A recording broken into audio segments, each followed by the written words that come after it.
যোগ অভিশাপ গভীরাইয়া।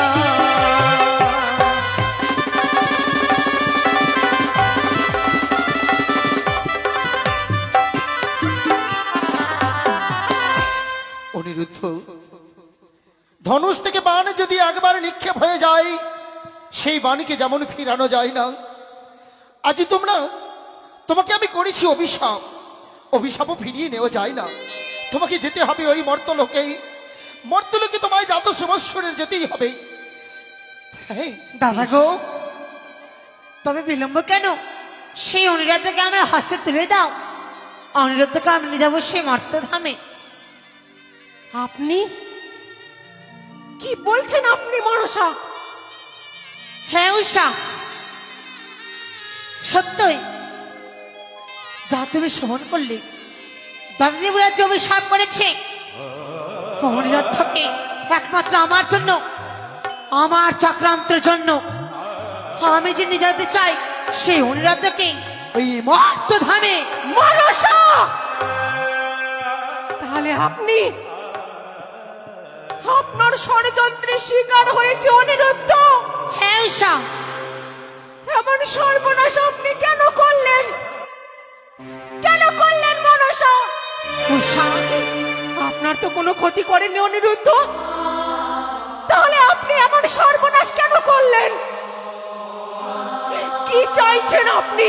তবে শ্রবণী করে উষা, একমাত্র পুজোর জন্য আমি লাগাই তো এই সংকটায়ন মনসা একটি পুষ্পের পাওয়ার জন্য সব করতে পারে। তাই তো এসেছি আমি ইন্দ্রালয়ে। সেই চন্দ্রধর বণিক আমায় দেবী বলে মানতে চাই না, যাদের আমি সর্বসুখ কেড়ে নিয়েছি। তাই তো পুনর্বার অনিরুদ্ধকে জন্ম দেবে সনেকার গর্বে। আর অনিরুদ্ধ জন্ম নেবে সেই চম্পাইনগরে সপ্তম পুত্র হিসেবে।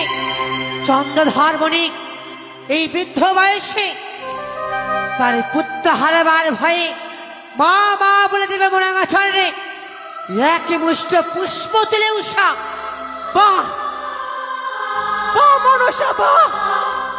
কত বড় চক্রান্ত করেছেন আপনি। আপনার দেবীত্ব অর্জনের জন্য অনিরুদ্ধকে আপনার বড়ই প্রয়োজন। হ্যাঁ উষা, তাই সত্যই। আপনি এই ইন্দ্রলোকে চক্রান্ত করে অনিরুদ্ধকে সর্বভ্রষ্ট করেছেন। হ্যাঁ,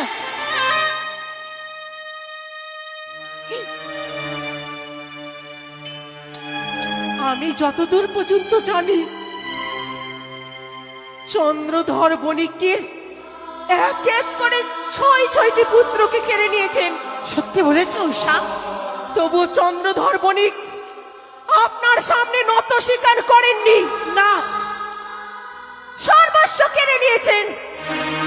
তবু চন্দ্রধর বণিক আপনার সামনে হাত পেতে কোনোদিনও পুত্রের প্রাণ ভিক্ষে চাননি। না উষা। তাহলে কি করে ভাবলেন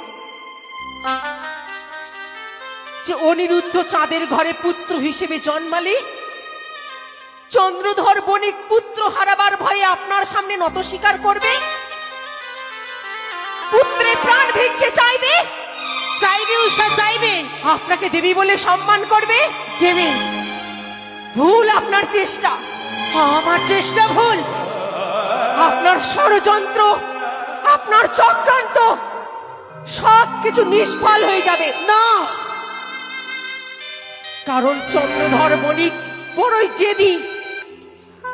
কোন কালে আপনার সামনে নত হননি, আর ইহকালে চন্দ্রধর বণিক আপনার সামনে নত হবেন না। চাঁদের ঘরে অনিরুদ্ধ পুত্র হিসেবে জন্মাবে, রূপে গিনে ধীরে ধীরে অনিরুদ্ধ চাঁদের পুত্র হয়ে বড় হবে। ক্রোধের বশে আপনি আবার ইহ পুত্রকে কেড়ে নেবেন। চাঁদ একদিন বিদ্ধ হবে, পৃথিবীর নিয়ম কাল অনুসারে চাঁদ একদিন মারা যাবে। সেদিন দেবী হওয়ার বাসনা মন থেকে আপনাকে মুছে ফেলতে হবে। না উষা, সারা জীবনের জন্য আপনাকে